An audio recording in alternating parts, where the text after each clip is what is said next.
So, full disclosure, I've never played Vampire the Masquerade game. The only reason I played this one was because it was shutting down, figured I can get the platinum, and I went for it. Now this game shut down like over a month ago, so this is very late.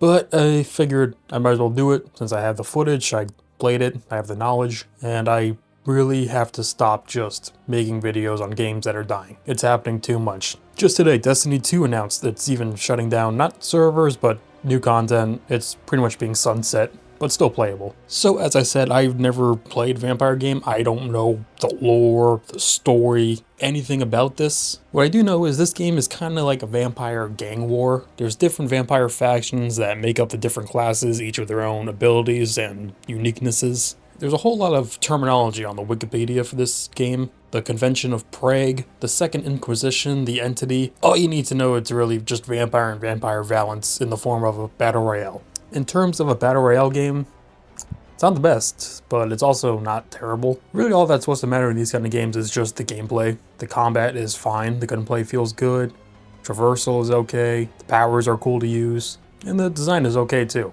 It's got that realistic vampire look, while also thinking vampires are super sexy. To me, it just seemed like some of the cosmetics you can unlock and wear are just some things you would wear to like an orgy. There's like bondage, straps, fishnets, other like suave looking businessmen outfits. And it's very funny, there's 5 different clans. 4 of them can pass as humans, obviously, but then one of them is just like the Nosferatu monster, where they just look like fucking ghouls from Fallout. I really don't know what else you could have done to make some more look vampire-ish. Maybe some like Castlevania vampires, like a Dracula, Dark Lord, Victorian era styled vampire clan. The map's okay, it's placed in Prague. I don't know much about Prague. I'm guessing this is what it looks like. It's a European place with a lot of buildings close together. Around the map they do have these like healing shops, some gun shops, places you can get into that sounds an alarm to alert everyone near you. And you could pick up some cool weapons there, some better healing stuff. Also, I'm going to throw in a bunch of side tangents because mostly I was just going for the trophies. Very annoying, you have to get to like 25 of each of these places when you can like get 2 or 3 at most in a single game. It's something a little unique about this game. It does have like a perk kind of system. You can build up perks that like just give you boosts and buffs, like your health bonus or faster combat or higher damage. And the way you get it is just by finding a certain civilian and feeding on them, which is, unique for a vampire game. It's kind of cool. It's a good way to implement vampire powers in a game about vampires. But I kind of wish they would have done a little more. As I said, I don't know much about the story.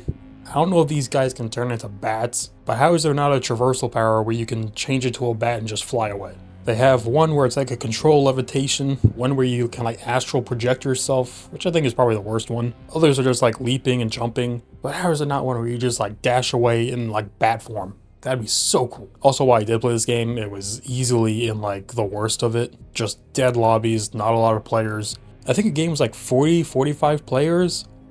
There was probably at most 5 real players and the rest were just bots. So while I felt like I was kicking ass, it was just like, man, I wish I was playing with a lot more people, just so it was more fun. Same thing with a team deathmatch, a mode they threw in later in a later update. It was 6v6, and most of the time it'd be a 1v1 with 5 bots on each team.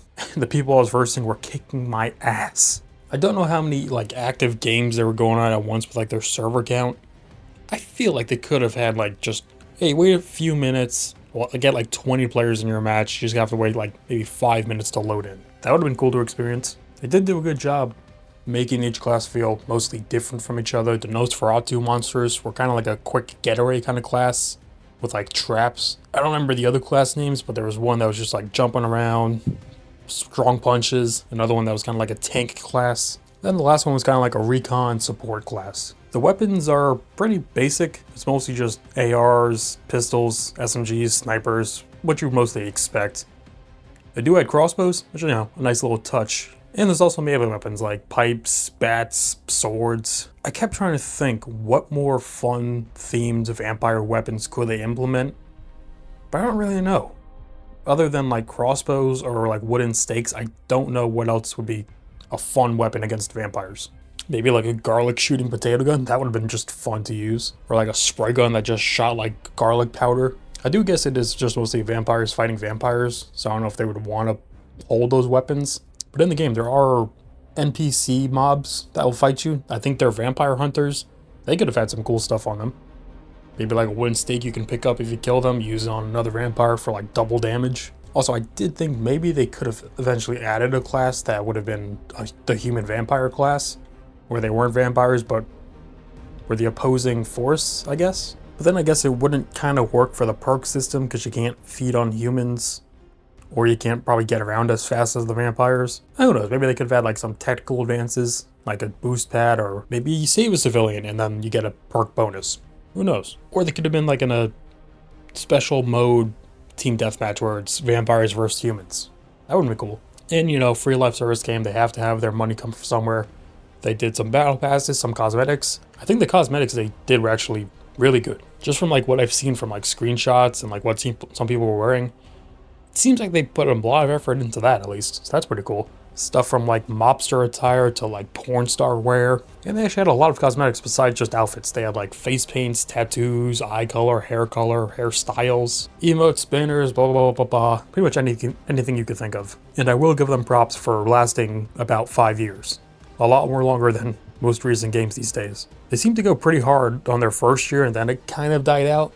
But they didn't close it right away. They let it like dry out for maybe 2 or 3 years without any updates. What they've added since launch was, I think, maybe 2 new classes, or clans, or wardens, whatever you want to call them. A duo mode, a team deathmatch mode, a solo mode, because the only mode that launched with, I think, was trios or group mode, whatever the max group number was. And for a while, they even added story quest, but, I mean, really, who cares about a story mode in a battle royale? Apparently nobody, because they stopped development on it when they realized their player base don't care. And I'm guessing it was just one map all the way through, only this one section, Prague. How do you pronounce it? Prague? Prague? I think it's Prague. And then the team deathmatch maps were just like small sections of the bigger map overall. I mean, it just seems like what would happen in any live service game. They would have a lot of support the first year, they'd pump out updates that they knew they had planned out.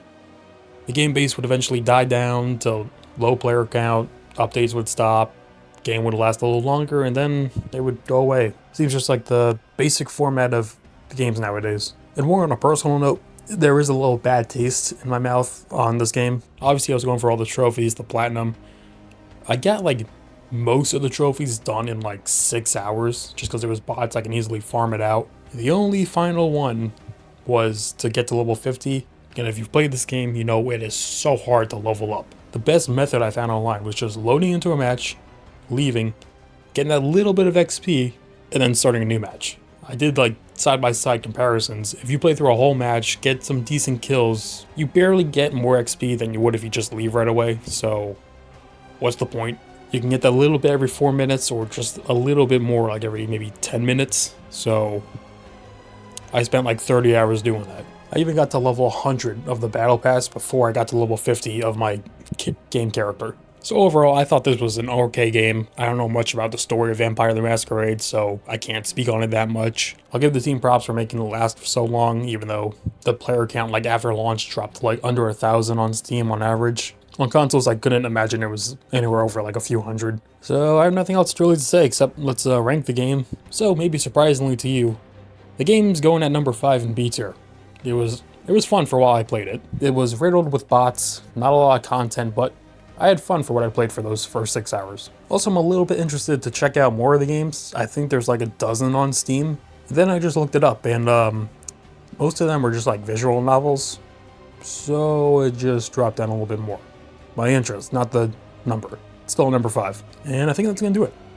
This was an okay game. I probably would have enjoyed it a lot more had I played it at launch with a lot more people, if I cared about the story at all. But I can't do everything, so this is as good as it gets. So, thank you all for watching, and I'll see you in the next one.